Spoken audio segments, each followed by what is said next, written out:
Right guys, let's do a quick rundown on the lunacy going on in this country, or at least some of it, on what is now the 425th day of 14 days to flatten the curve. First up, we have the Prince of Soy's Royal Wokeness, Harry, virtue signalling tosspot extraordinaire, who as you would expect has yet again made himself look like a complete tit, race baiting and talking out a tribe you would actually expect from his missus. In fact, I might roast this prat in a dedicated video, so I will just leave that there.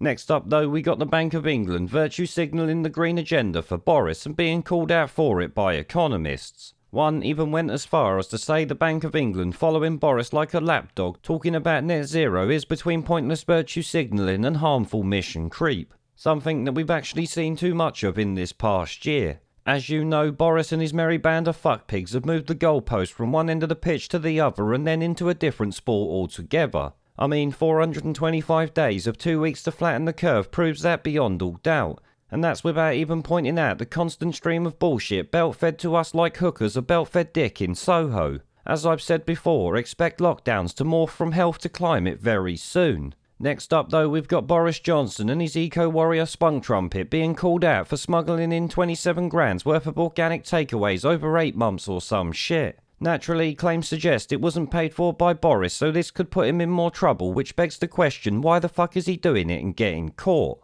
It's either incompetence or greed that makes these rich people spend other people's money when for whatever reason they claim not to be doing it. Personally, I don't care what he spends money on or who it comes from. The media should be calling him out for the bullshit over the past year, not some clandestine takeaway bullshit that we have here. As we all know though, the media is corrupt and useless, so should we really expect any more? Now, following on from that, we got the National Trust or woke wankers attacking the legacy of people who have donated their millions in property. This is something I covered a few months ago, which they had been auditing their properties to find anyone connected with slavery and then virtue signal about it on Twitter. This was all following the BLM bullshit naturally, but now it seems their members are fighting back, trying to oust the woke tosspots running the trust into the ground. Obviously, this I support 100%, as I'm sure many of you will do. And in fact is one of the few good news stories that we actually hear. Next up, and just briefly, we have Nicola Sturgeon and the demented SNP banning Scots from going to certain parts of the UK because she's a power-mad little goblin, as you all know.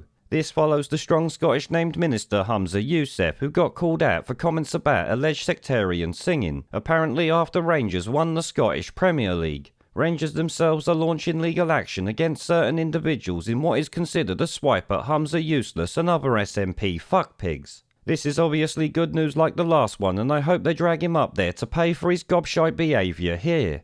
Next up though, we have reports from Spain suggesting they have sent 6,000 people back to Morocco after breaching their borders the other day, with more trying to sneak in daily. This is obviously a slap in the face to the British public because it shows just how pathetic the British government is when it comes to deportations. I don't really need to say any more on that though, let's be honest. Boris Johnson's border that he took back control of is like a bucket without a bottom, as I've said many times. Next up though, we have a funny one here relating to the French. It's a picture edited to make the British carriers look massive alongside the French one. Many people apparently thought it was real and laughed at the French, but it's clearly fake even if extremely funny, though I have to say it is slightly inaccurate. It can't be a French armed forces vessel because it has no white flag flying above it ready to surrender. This I'm sure you would all agree with. Anyway, moving on, the BBC is apparently facing losing a shit ton of money should the licence fee be cut, which is something that's being spoken about. This all comes after revelations about the actions in relation to the Princess Diana interview. This shitstorm is obviously not good for the BBC and should actually see heads roll high up, but as it stands that's not going to happen. From what I can tell, the journalist involved at the time is taking all of the heat for this one. But apparently the government are saying they might cut or freeze the licence fee, but they said they would sort out the BBC before, and haven't done a single fucking thing about it, let's be honest. So as with most things the government come out with or ministers apparently say, take it with all the salt in the fucking Dead Sea. Now finally, for the daily fear porn that's drip fed to us on a 24-hour basis, we've got this triple mutant COVID strain up in Yorkshire, because obviously why wouldn't we? It's 2021 after all. Now obviously it's still early doors on this one, but at this point I'm going to call it the triple Teenage Mutant Ninja Turtle strain. That is until we hear some more about it, which you know we will.